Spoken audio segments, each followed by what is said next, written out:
Ryan sat slouched on a torn leather couch in a one-bedroom apartment that smelled of old curry and broken dreams. His phone lay face down on the table in front of him, its cracked screen flashing every few seconds with the words he no longer had the stomach to read. Final notice. Eviction pending. Amount overdue, $82,000. Outside, the city buzzed and coughed with rickshaws and street hawkers, but in Ryan's flat, only silence and regret lingered. He had once been the golden boy of his neighborhood, smooth talker, good looks, clever with words, sharp with style. But charm only went so far when rent needed to be paid, and charm didn't clear loans that had tripled in interest. The money he had borrowed to start something big had evaporated like smoke. The only thing he'd managed to start was a spiral. He glanced at the mirror, checking his reflection. The jawline was still there. The stubble was still just the right amount of lazy and rugged. The eyes, deep brown, almost amber in sunlight, still knew how to hold someone's gaze. He wasn't done. He couldn't be. All he needed was one chance. One fool with deep pockets and a soft heart. It was at that moment, almost cruel in its timing, that his friend Sohail messaged him. "You hear about that old lady in Gulberg? Rich as sin. Lives alone. No kids. No one to inherit." Ryan's interest sparked. He called immediately. "Madame Salma," Sohail said. "Widow. Late husband was some industrialist or minister, I don't know.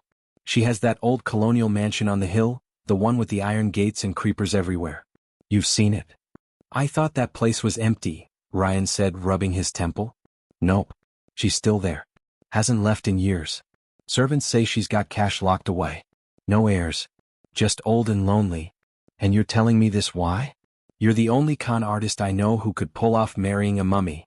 Ryan laughed, but the idea had already rooted itself in his mind.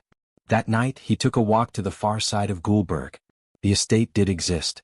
Looming past the outer market, behind rows of thick hedges and cracked walls, it looked like something out of a storybook that had long since gone sour. Vines dripped from its eaves like veins.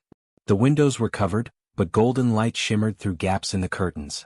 A wide iron gate stood half open, rust biting its edges.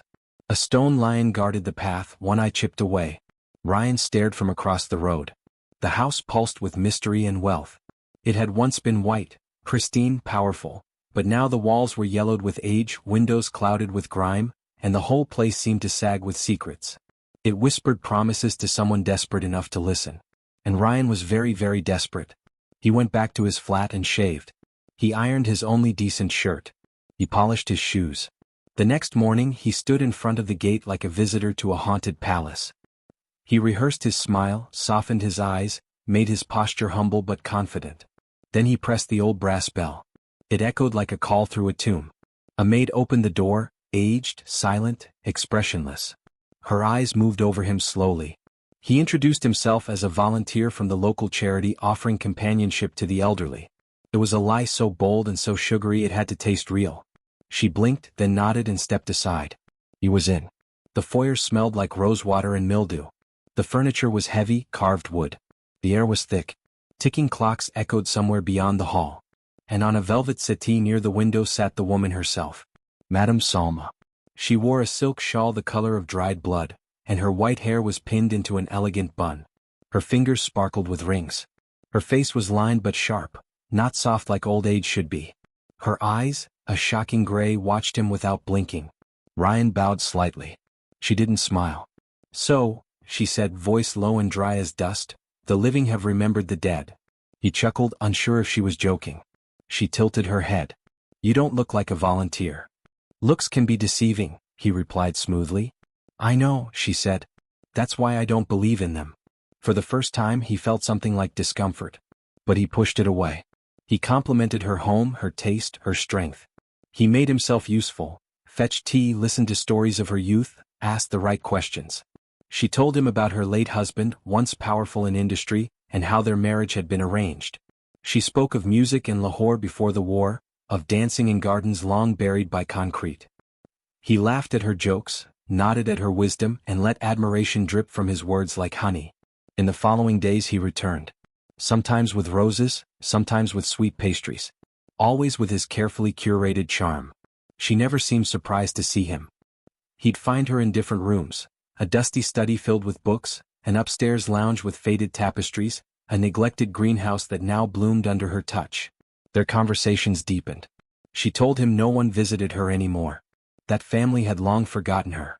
That the world had become too fast, too cruel, too loud. "I like your silence," she said once. He didn't tell her it was because he didn't know what to say. Weeks passed. Ryan wove himself into her routine. The staff treated him like a fixture. The estate no longer felt haunted, it felt patient, like it had been waiting. On one afternoon walk through the overgrown garden, with dust floating in golden beams, Salma stopped and placed a hand on his arm. "You have a clever mouth," she said. He smiled. "But what of your heart?"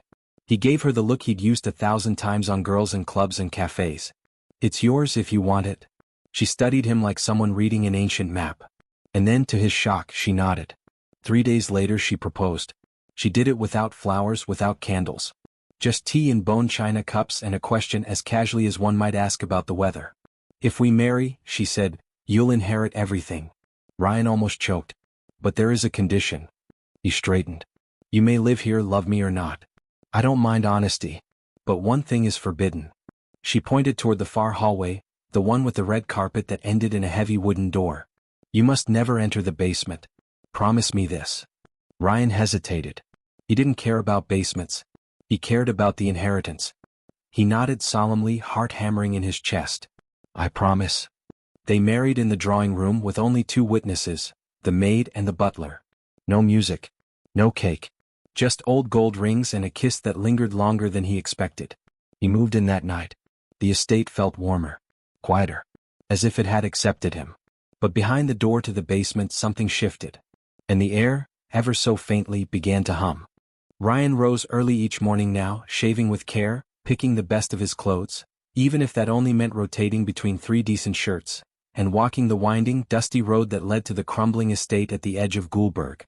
The house, with its crawling vines and crooked windows, no longer filled him with dread. It felt familiar now, almost inviting. Each day he arrived, the iron gate creaked open as if expecting him, and the same silent maid would lead him inside without a word. Madame Salma was always waiting. She never asked why he came. She never questioned how a volunteer had time to visit her daily. She simply accepted his presence, the way one might accept an odd bird that returns to the same windowsill each morning. At first he had tried too hard, too many compliments, too much syrup in his voice. But she saw through it. He learned quickly that flattery didn't move her. What she craved, he realized, was attention that was steady, calm, and genuine, at least on the surface. So he shifted his act.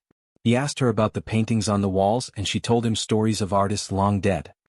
He noticed the bruising on her knuckles, and she revealed a life of gardening even now, even in her age. He helped her carry tea trays, walked her slowly around the garden, read poetry in her drawing room. Ryan made himself indispensable but not overbearing. He became part of her routine, a comfort, not a novelty. Sometimes they sat in silence. Those were the moments he found the most difficult. He wasn't used to silence that wasn't judgment or boredom. But with Salma, silence meant thinking, remembering. He would watch her eyes move as if tracing ghosts only she could see. She never asked about his past. That unnerved him too. But it suited his plan. He built the version of himself he thought she wanted. A thoughtful, cultured, selfless man with no agenda. It was a mask he wore expertly, sculpted from years of survival. But every now and then, her gaze lingered too long, her lips curled too knowingly, and Ryan had the uneasy sense that she was watching him build the mask piece by piece. One afternoon, while they sat on the veranda sipping strong mint tea, she surprised him with a single question. "What is it you really want, Ryan?" He nearly spilled his cup. "I want to help," he replied quickly. She gave him a long look. "No one helps without wanting something." He smiled, softened his voice. "Sometimes company is enough. You've given me peace. I used to think no one listened anymore." That caught her. Her expression shifted, almost imperceptibly. "No," she said quietly. "They don't." After that, she invited him inside more rooms. Rooms that had been locked or closed behind dusty curtains. He walked through libraries filled with leather-bound books, rooms heavy with velvet drapes and the scent of time. She led him into her late husband's study, untouched since his passing, where photographs in silver frames lined the mantel. She never spoke of him, only brushed the dust from his portrait gently, like a ritual. Neighbors began to whisper. They saw Ryan leaving the house late, sometimes after sunset. They saw the curve of Salma's arm on his. Rumors blossomed, ugly, thorn things that grew in silence and suspicion. Some said he was her secret grandson. Others said she was paying him to keep her company. One woman swore she saw them sitting on the garden bench, their hands touching. The neighborhood did what neighborhoods always did, they judged. Ryan heard the rumors too, but he didn't care. Let them talk. Let them sharpen their knives behind curtains. He was already inside the gates, already sipping from bone china cups and tracing maps of wealth in his mind. The estate, the valuables, the whispers of hidden gold, all of it would be his. But then something began to shift. He found himself staying longer than needed. He looked forward to her stories, not just for strategy but for the strange way her words painted worlds. He laughed genuinely when she recounted her travels, the time she rode a train across a flooded bridge in Balochistan, or how she once argued with a prince over a game of chess. Her wit was sharp, dry, sometimes cutting, and yet it never made him feel small. It reminded him of who he used to be before the debts, before the lies. She was not a fool. But she was lonely. And loneliness, Ryan had learned, was more powerful than trust. It bent people. Softened them. So he waited, watched for the moment she needed him most. It came on a rainy evening, the kind that painted the entire city in grays and silvers. Lightning cracked the sky as he helped her draw the heavy curtains in the library. She moved slower that day, her steps unsure. "I hate this weather," she muttered. "Memories?" he asked gently. She gave a short nod. "Storms bring them back." He didn't press. Instead, he walked over and placed a hand on hers, carefully, softly, the way one might touch something sacred. "You're not alone anymore," he said. She didn't speak. But she didn't pull her hand away either. After that, she began to call him by name more often. She asked for his opinions on things. She let him pour the tea. One day, he arrived to find that the maid had set out a new chair beside hers, with a cushion. A place made for him. The plan was working. He knew it was time. So one morning, dressed in his cleanest shirt and wearing the scent of borrowed cologne, Ryan walked into the garden where Salma sat among her lavender bushes. He carried no ring, no flowers, just a simple silver bracelet he had purchased from a roadside vendor. It gleamed modestly in his palm. She looked up as he approached. "I have no fortune," he began, lying as always. "I have no titles, no family name, no lands." She raised an eyebrow. "So far you're a terrible suitor." He smiled. "But I offer loyalty. I offer companionship. And I offer the truth." She studied him. "That you're poor, nameless, and possibly delusional?" He laughed. "Yes. But I would be honored to become your husband. If you'll have me." Silence fell between them like dust. Then she leaned forward, reached for the bracelet, and clasped it around her wrist. "I have been proposed to 5 times in my life," she said. He blinked. 5. All for love, they claimed. All liars. And me? You are the only one who didn't pretend to be perfect. Then, is that a yes? Salma stood slowly, her hands delicate but firm. "It is." Ryan could barely believe it. Within a week, the staff prepared a small ceremony.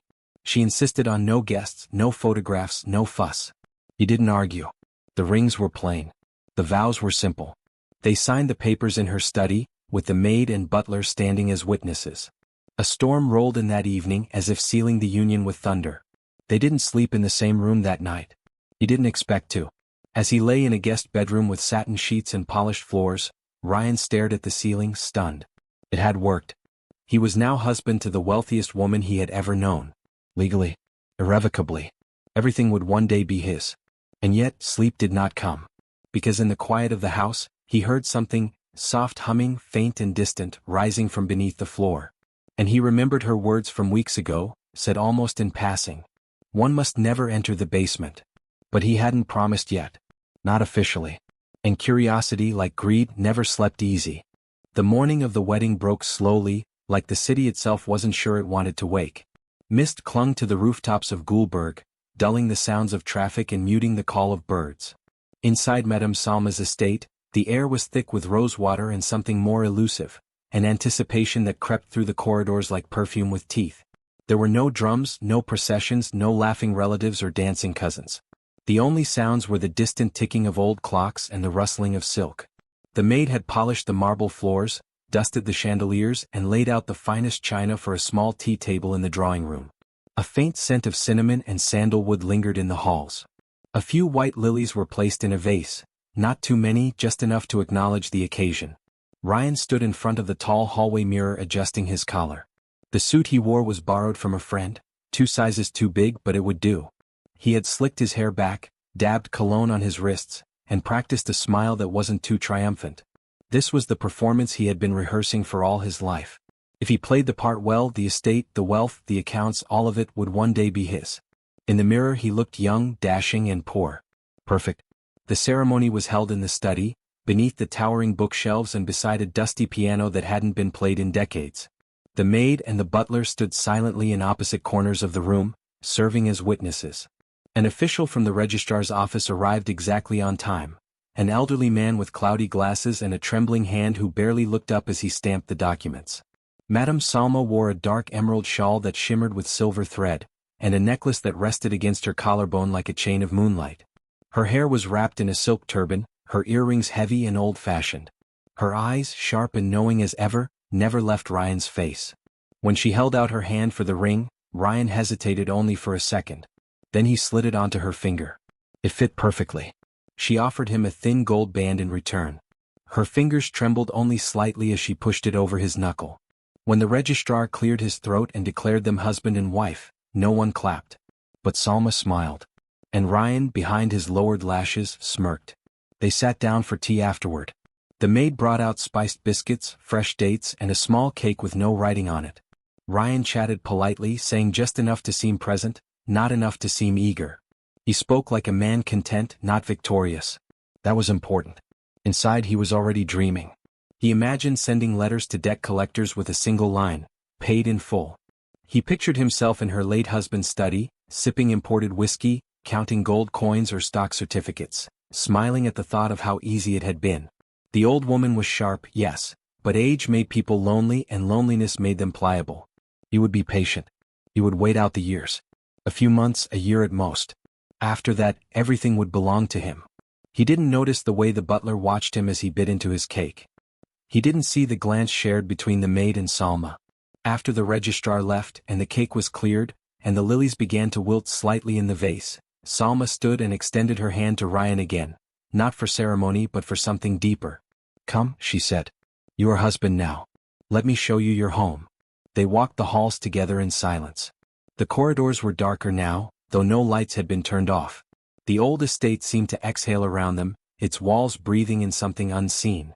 She led him past rooms he had never entered before, rooms locked during his previous visits. One room held old portraits, each painting's eyes following him with uncanny accuracy. Another held artifacts in glass cases, daggers, scrolls, fossils, even a shrunken animal skull with silver beads in its sockets. Family keepsakes, she said. Gifts, some of them. Others, debts. He didn't ask what she meant. At last, they reached the farthest corridor of the house, the one Ryan had only glimpsed from afar. The red carpet beneath their feet looked recently vacuumed, though no one ever came this way.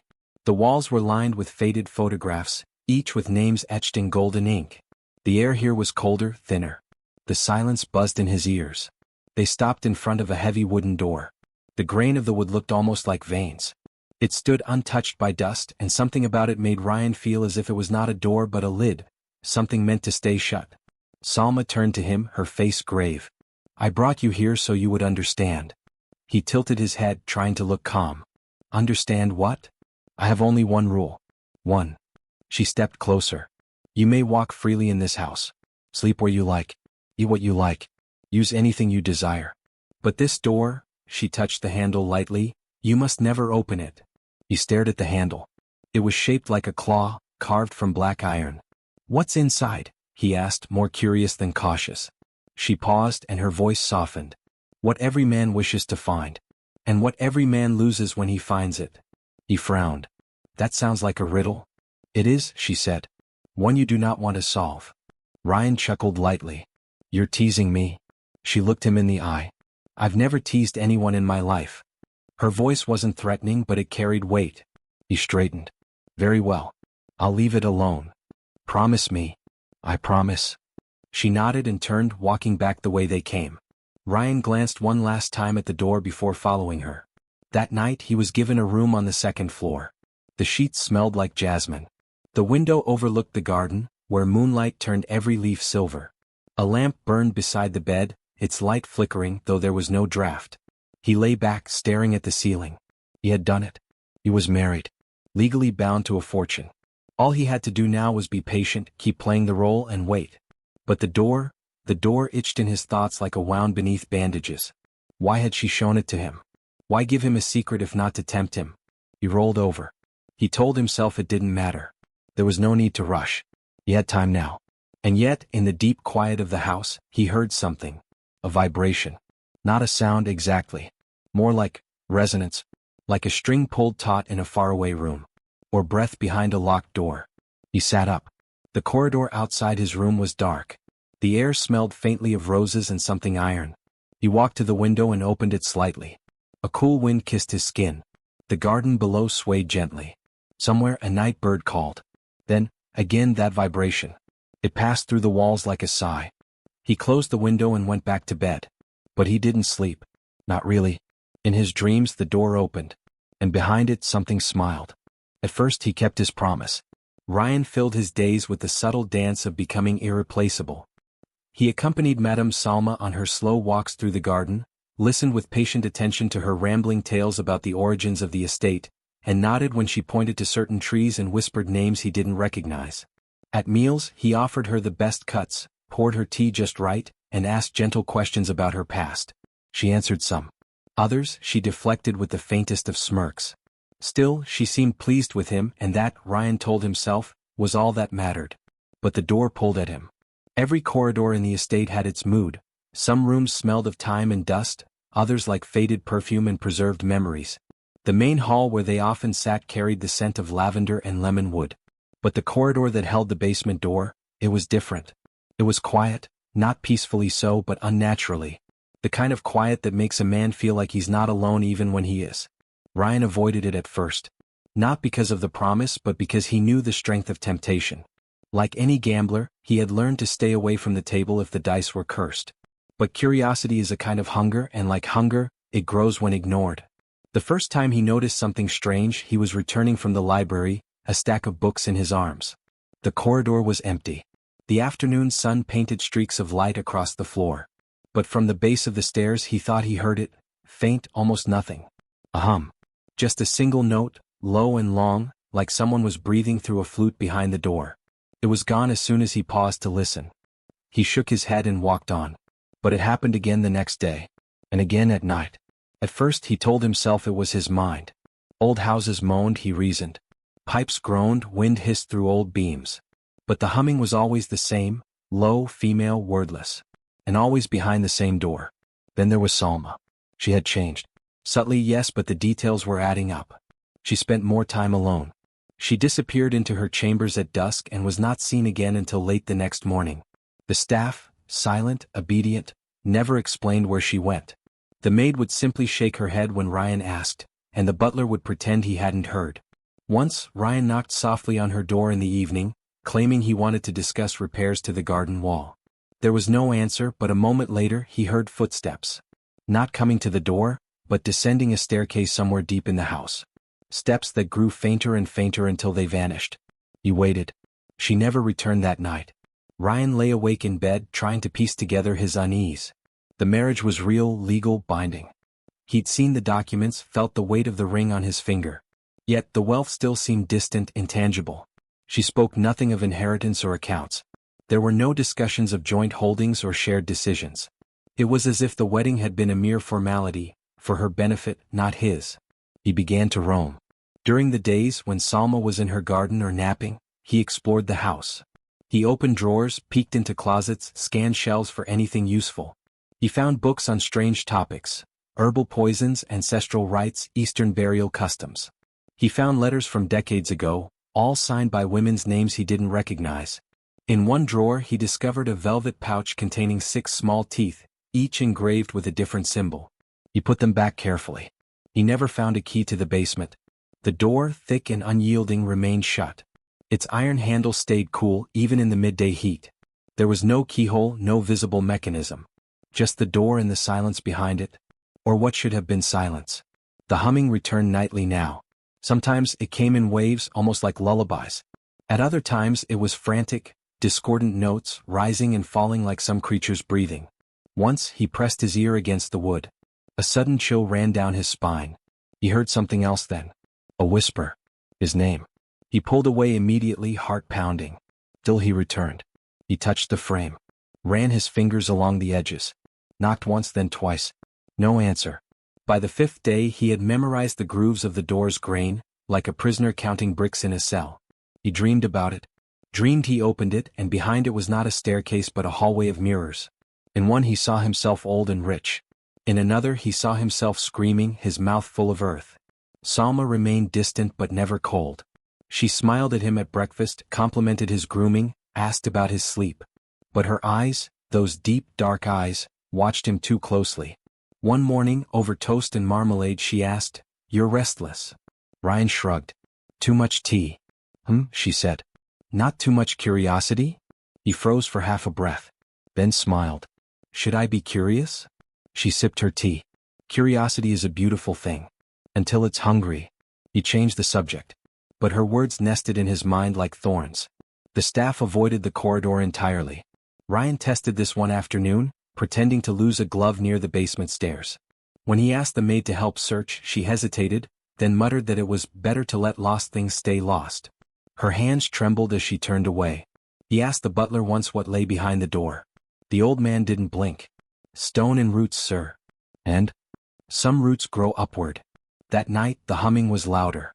He paced the hallway barefoot until midnight. The door was warm to the touch. Not hot, just alive. Like the skin of some slumbering animal. He pressed both palms to the wood and whispered, "What's in there?" Something answered, though not with words. A pressure in his chest. A sudden wave of emotion, fear, grief, longing, all crashing through him at once. He gasped and staggered back. When he returned to his room, his hands shook. He couldn't tell if it was fear or the thrill of proximity to a secret worth millions. His thoughts grew tangled over the next few days. Was the door a bluff? Performance? Was Salma keeping him away because there was a vault inside? Or gold? Jewels? The estate had been in her family for generations. There had to be something of worth hidden within. And why disappear every night? If the door concealed something dangerous, why show it to him at all? Unless it wasn't danger behind it. Unless it was inheritance. An unspoken trial. A test of patience. Or greed. One evening, unable to sleep, he returned again. This time with tools, an old screwdriver and a chisel he'd found in the shed. He tapped the hinges, probed the edges. The wood didn't budge. The metal didn't groan. It was like trying to open the side of a mountain. But the humming came again. Softer this time. Sadder. He leaned closer. Listened for words. There were none. Just a melody, ancient and aching, that seemed to curl into his ears and make something deep inside him ache. He fled. He didn't return for 2 nights. Then on the 3rd night, Salma appeared at his door.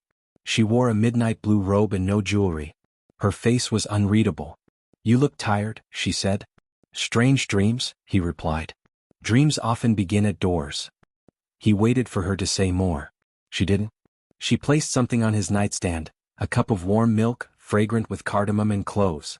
"Sleep," she said. "You'll need your strength soon." When she left, the cup steamed faintly in the lamplight. He didn't drink it. He stared at the door.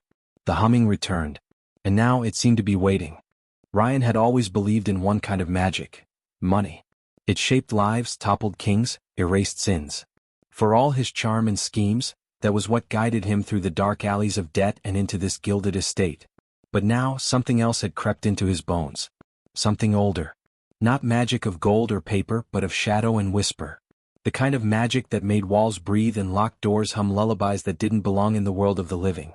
He hadn't slept. Not truly. Not since the door called his name. By the 10th day of his marriage, his polished smile had cracked into a silent grimace. Salma noticed, of course, but said nothing. She remained distant but pleasant, always watchful, always knowing. If she sensed his sleepless nights, his sneaking through halls, his increasing desperation to understand the strange house he had tied himself to, she gave no indication. She offered him soft glances and warm food, the kind of tenderness one gives to a pet one already knows will not live long. The moment came one rainy afternoon when the house seemed especially hollow.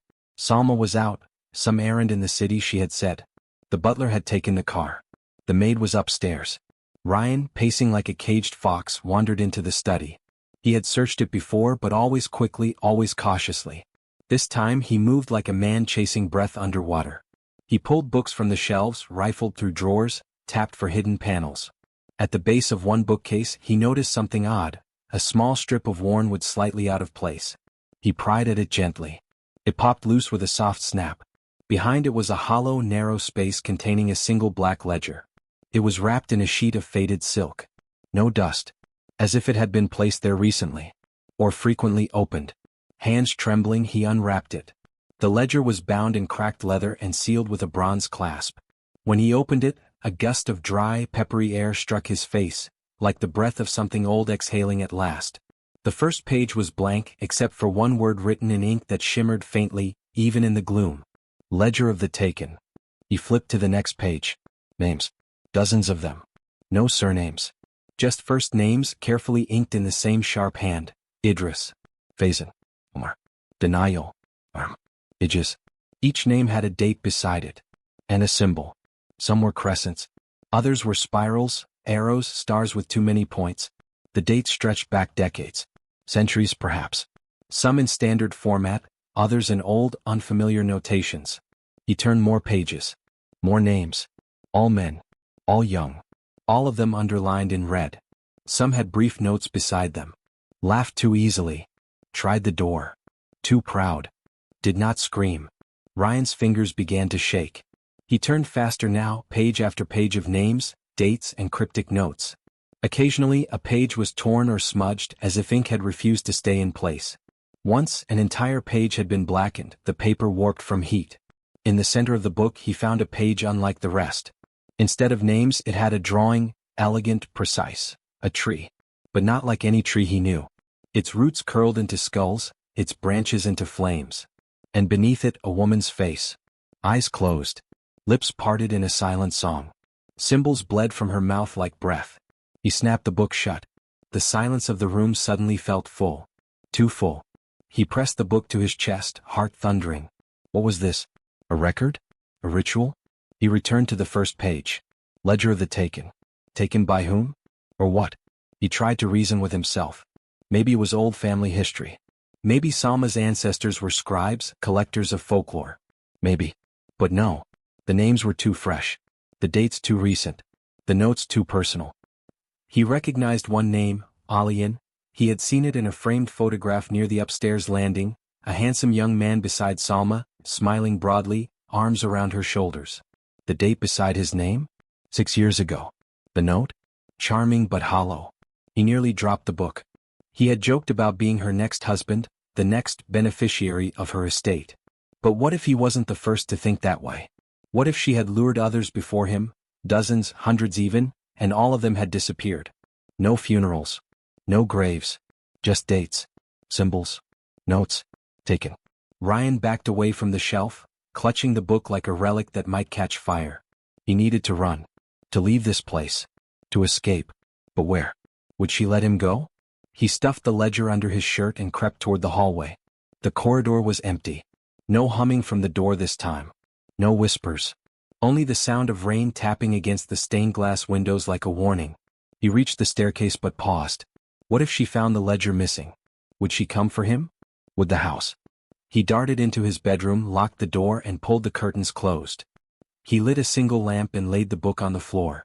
His mouth felt dry, his skin cold. He needed more, he needed to know what the symbols meant, what the dates aligned with.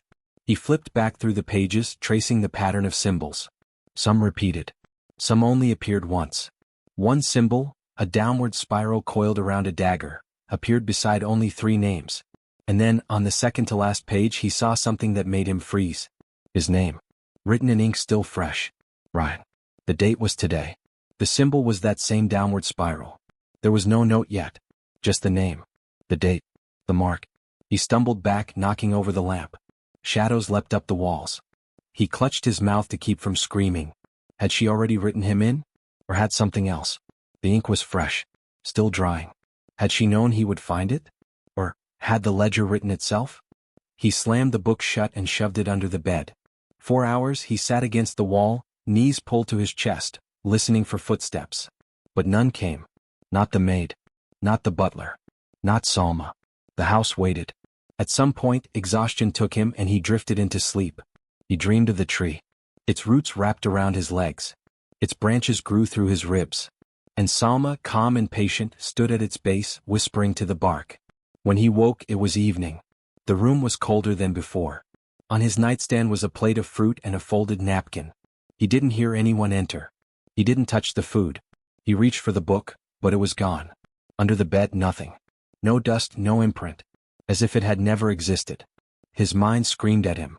Had he imagined it? But no, he remembered the names, the dates, the symbols. His name. His date. The spiral. He dressed quickly and made for the door. He'd leave. Walk to the village. Call someone. Anyone. He had to. In the hallway, Salma was waiting. She wore a silver-gray shawl, her turban wrapped tighter than usual. Her face unreadable. Going somewhere? She asked, voice pleasant. He opened his mouth but no sound came. She tilted her head. You look pale. Did you have a bad dream? He couldn't answer. Sometimes, she continued, stepping aside, the house gives dreams to those it finds interesting. She smiled then. Not cruelly, not kindly, but like someone looking at a man halfway through a story she had already finished. He brushed past her. Walked fast down the stairs. The front door was open. Cool air. Freedom. Yes. But as he stepped over the threshold, his foot touched something strange. A single page. Torn. From the ledger. He picked it up. Only one name. No date this time. Just the symbol. And beneath it, one final word written in perfect, even script. Almost. Ryan woke to silence. It was not the gentle quiet of dawn or the soft lull of a sleeping house. The silence had weight. It pressed on his ears, thick and unmoving, like he had woken up inside the moment before a scream. The rain had stopped. The windows were open. He didn't remember opening them. He sat up. His breath misted in the air. The house felt colder than it should have been. Then he heard it, no humming, no whisper. Just a sound like metal scraping wood. Slow. Deliberate. The sound of a latch being lifted. He froze. For a moment he dared to hope it was a dream, some hallucination from all the sleepless nights, all the creeping dread. But the sound came again, louder now. Then, silence. He got up, crept to the hallway and peered down the corridor toward the basement. The door was open. Not wide, just slightly ajar. Just enough to reveal darkness where no light belonged. He stared at it for a long time. He could turn back. Pack a bag. Run while he still could. But something inside him, as steady and undeniable as his own pulse, told him it wouldn't matter. If he left, it would follow. It would finish what had begun. Because the ledger hadn't vanished. It had been taken. And now the door was open. He lit a candle. It trembled in his hand. The flame shrank as he approached the doorway, as if afraid to go any farther. He pushed the door gently. It swung open without sound. Stairs spiraled down, slick with age, each step dustless as though often used by unseen feet.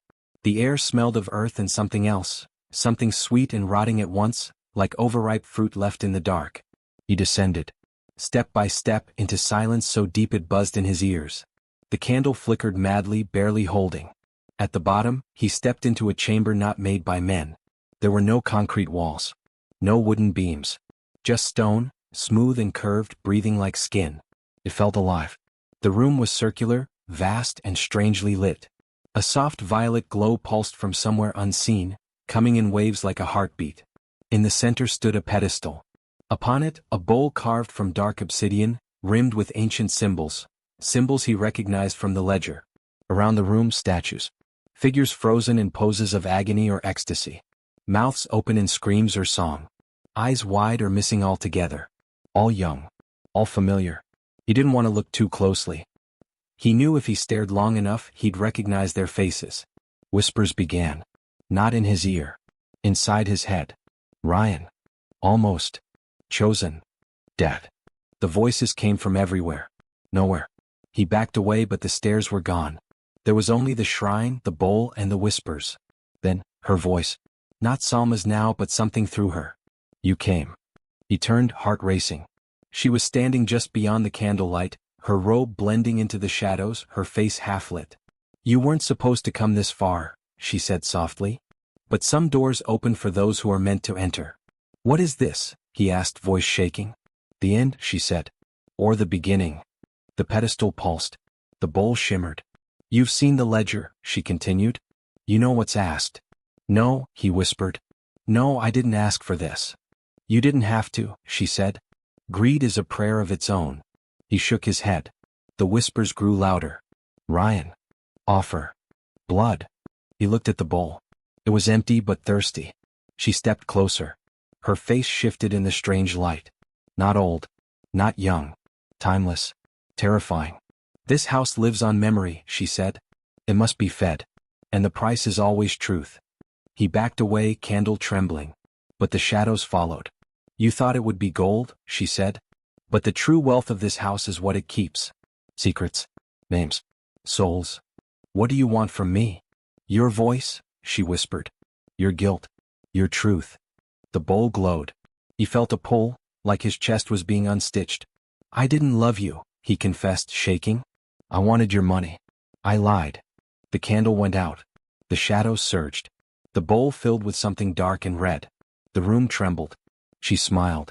Good, she said. You're ready? Then the floor fell away. The world righted itself too suddenly. Ryan gasped awake, sprawled on the floor of the upstairs hallway, his heart galloping like it wanted to tear free from his chest. His clothes were soaked in sweat, the air thick with the scent of candle wax and scorched earth. He blinked up at the ceiling, unsure how he had returned. The memory of the shrine, of the bowl that filled itself with his confession, clung to him like a second skin. The candle he had carried was gone. The basement door, now sealed shut again, stood silent at the end of the hall. The house no longer groaned. No whispers. No light. Just silence. And Salma standing at the far end of the corridor watching him. She was dressed in white now, not her usual muted silks, but a sharp, crisp white robe that shimmered when she moved. Her head wrap was gold. Her eyes were no longer just eyes. They shimmered, like moonlight on deep water. Timeless. Terrifying. You opened the door, she said simply, as though acknowledging a forgotten task. He didn't speak. Couldn't. His throat felt torn from shouting, though he didn't remember yelling. She stepped closer, no hurry in her stride. Most men die in that room. Most are taken the moment they see themselves in the bowl. You did not. That means something. He tried to scramble away, but his limbs felt sluggish. Like gravity had increased around him. The house was pressing him down. She reached out one hand, not cruelly, not gently, and helped him up. Her touch was cool. Do you understand now, Ryan? She said. What this place is. What I am. He shook his head, eyes wide. I don't know. I don't understand anything. Then let me make it plain, she said. She stepped past him and walked into the grand sitting room. The fireplace blazed to life on its own. The windows shuddered. The shadows bent away from her. You came here thinking this house was made of stone and wood and memory. You thought I was an old woman clinging to gold. You thought you could take something that didn't belong to you and pay nothing for it. He didn't deny it. There was no point. Salma turned and looked at him, not angry, not even disappointed. Just expectant. This house feeds on truth, Ryan. It always has. And you gave it yours. That was the first offering. He licked his lips. You said it was a ledger. A record. No. It's a mirror, she said softly. A list of men who saw themselves for what they truly were. You think I lured them. But I didn't. They came on their own, each thinking they were the hunter. And each finding too late they were prey. His knees buckled. He sat heavily on the velvet settee, too overwhelmed to speak. I'm giving you a choice, she said then. Her voice changed, not threatening, not kind. It held a tone of finality. You can stay, she said. Stay in this house. Serve it. Serve me. In time you'll become part of it. You'll never age, never hunger. You will live, though not as you were. He stared at her. And if I leave, he whispered. She smiled, thin and slow. If you run, the house will unmake you. Your soul will fracture. Time will break around you. You'll become nothing. And then less than nothing. He swallowed. I don't want to stay, he said. I want my life back. She tilted her head. You never valued your life. You squandered it. But I'm generous. So I will let you try. She raised one hand and snapped her fingers. The room twisted. In an instant, Ryan was alone. He blinked. He was standing by the front door. It was open. Beyond it, sunlight. Freedom. He didn't hesitate. He ran. Down the steps, through the garden, past the iron gate. Wait, the gate was missing, and onto the path toward the village. He kept running. But something was wrong. The air shimmered. The path stretched. The trees around him didn't seem familiar. The sun didn't move. His steps echoed too loudly, like running through a dream. He stopped. Turned back. The house was still visible, but further away. And wrong. It was taller now. The windows flickered like eyes. The trees around it were bent toward him. He ran again. No matter how far he went, he didn't move. The world pulsed.